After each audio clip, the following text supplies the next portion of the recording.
Hello guys what eight in day చేసి చాలా days అయింది కదా. సో ఈ రోజు 8 to 6 నేను ఏమేమి తింటానో ఈ వీడియోలో పోస్ట్ చేస్తాను, చూసేసేయండి. ఫస్ట్ అయితే ఈ బ్యాగ్ గురించి మాట్లాడదాం. నన్ను చాలా మంది ఈ బ్యాగ్ అడిగారు అనమాట. మా వాళ్ళు 250 రూపీస్ అయింది, మీషో నుంచి తీసుకున్నాను, చాలా బాగుంది. లైక్ మనం దీంట్లో బ్రేక్ఫాస్ట్ పెట్టుకోవచ్చు, లంచ్ డిన్నర్ మూడు పెట్టుకున్నా కూడా చాలా స్పేషియస్ గా ఉందన్నమాట, అంత బాగుంది. జస్ట్ 250 రూపీసే. నేను కింద లింక్స్ ఇచ్చేస్తాను, కావాలంటే మీరు కూడా పర్చేస్ చేసుకోండి. అండ్ కమింగ్ టు బ్రేక్ఫాస్ట్, ఈరోజు నేను ఓవర్ నైట్ ఓట్స్ తెచ్చుకున్నాను. నైట్ అంతా నాకు కావాల్సిన ఇంగ్రీడియంట్స్ అన్నీ మిక్స్ చేసేసుకొని నేను ఫ్రిడ్జ్‌లో పెట్టేస్తాను, మిల్క్‌తో మిక్స్ చేసేసి. సో, మార్నింగ్ కావాల్సినప్పుడు మనకి ఫ్రూట్స్ కానీ, ఏదైనా డ్రై ఫ్రూట్స్ కానీ మీకు నచ్చినవి యాడ్ చేసుకోండి.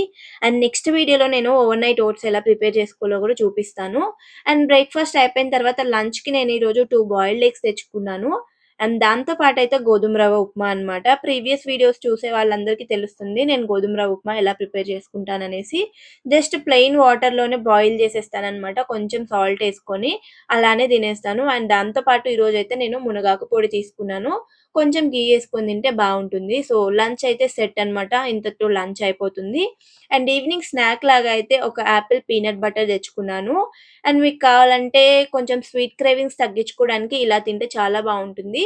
మంచిగా క్రేవింగ్స్ కూడా కంట్రోల్ అయితాయి. దీంతో పాటు నేను ఒక డ్రై ఫ్రూట్ లడ్డు ప్రిపేర్ చేసినా అనమాట రీసెంట్‌గా. అది గూడా తెచ్చుకున్నాను. సో, ఇవి 2 కూడా నేను స్నాక్ లాగా తినేస్తాను. సో, అదే అన్నమాట ఈరోజు నాకు డిన్నర్ ఏం లేదు, తినాలనిపించక తినలేదు. సో, ఇది బ్యాగ్ అయితే ఇలా ఉంది చూడ్డానికి.